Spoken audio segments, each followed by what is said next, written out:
Hello and welcome to your Illyriad tutorial video. In this video we will be covering sovereignty. Sovereignty is an advanced system in Illyriad that allows you to claim ownership of land outside of your city. When you claim sovereignty, you can prevent others from settling on this land. You can help defend your city by giving hostile armies on your sovereign square defense penalties. You can use it to increase production rates in your town, as well as diplomatic visibility around your sovereignty squares. In order to learn sovereignty, you must research the sovereignty tree, which can be found here.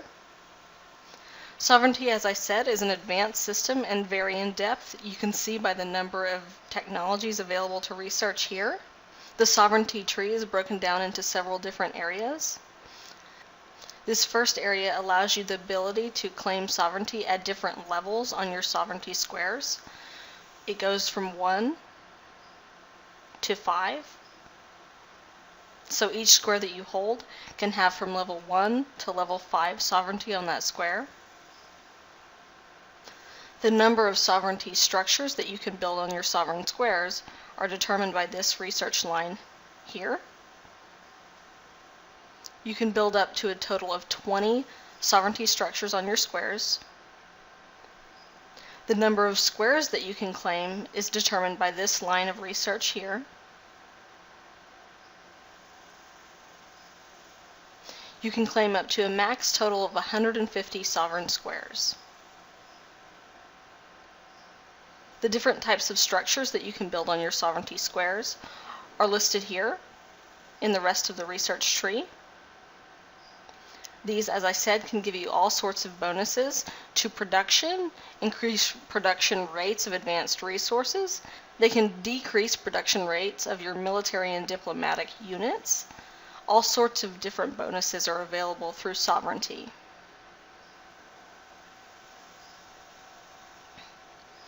The important thing to note is that sovereignty has an hourly upkeep cost of research points and gold. And sovereign structures built on your sovereignty squares have additional upkeep costs depending on the buildings. Sovereignty is a fairly expensive system and isn't recommended for new players. But as you grow and you have more cities under your control, you might want to also claim sovereignty to get the bonuses that I listed here and protect and defend your cities. If you go to the world map, you can see sovereignty claimed by yourself and others as these puffs of colored clouds. Yellow means it belongs to someone else. Blue is the area around my city. So for example, if you look at this square, you'll see that it is sovereignty level 1, claimed by the player above. Each square has the potential of different sovereignty bonuses available on it. This square has a 3% swords production per hour per level of bladesmith, which is a sovereignty structure that can be built on the square. If you explore the map even more, you'll see the other sovereignty claimed by players.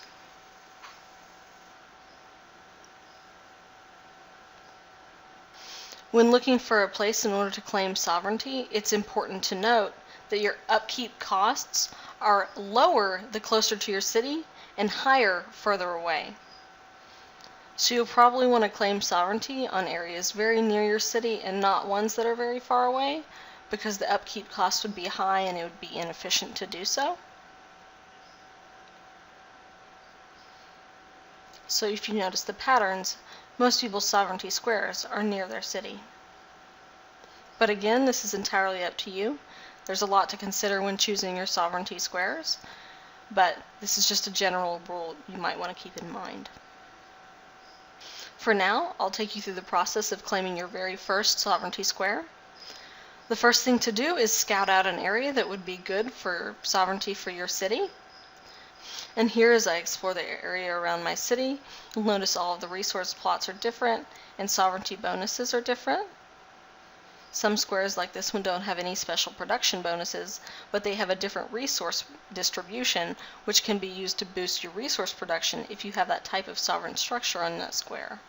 So for example, if you found a square with higher food distribution, it could be used for a farm to create more food for your city. For now, I'll choose this square right next to my city, It has a spear unit production bonus of 2%. So that sounds good.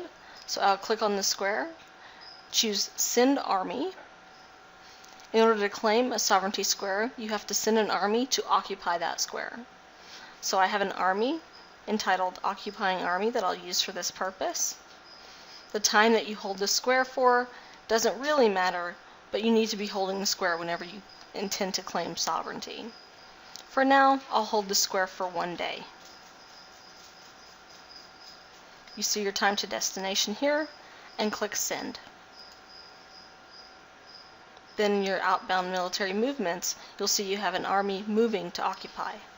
And if I go back to the world map, I'll see my army in motion to their destination here. You'll see now that my army is getting ready to land on the square in order to occupy it so that I can claim sovereignty there. Now, if I click on my occupying army, you'll see the new option of Claim Sovereignty. So I'll click that.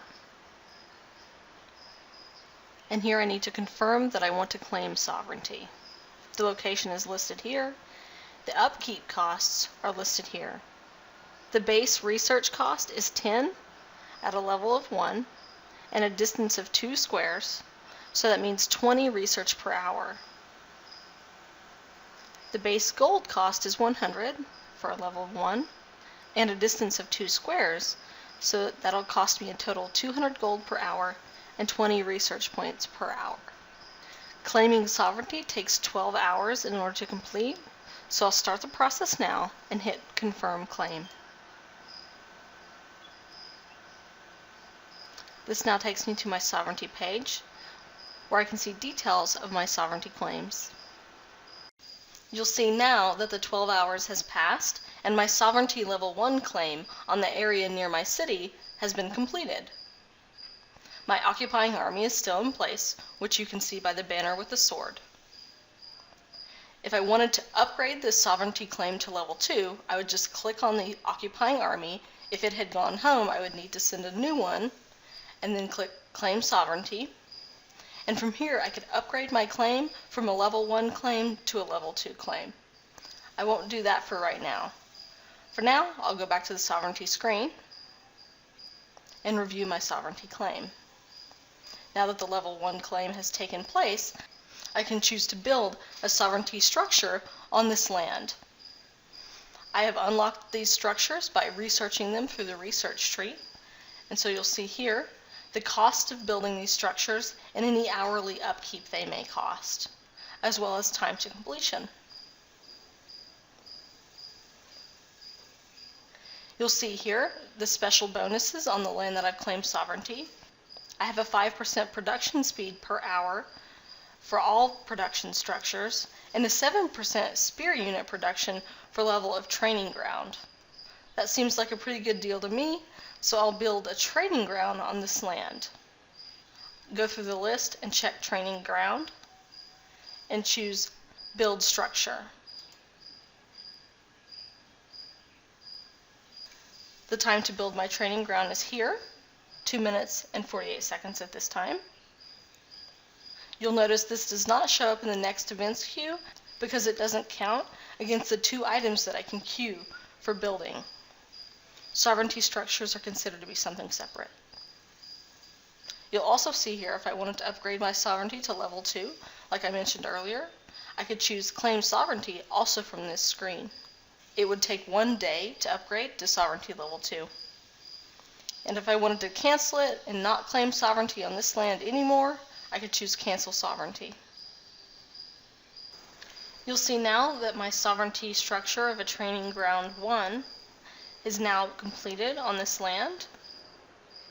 If you go back to the world map and hover over the space, you'll see here that it says Sovereignty Level 1 and then Training Ground 1 is built on this square.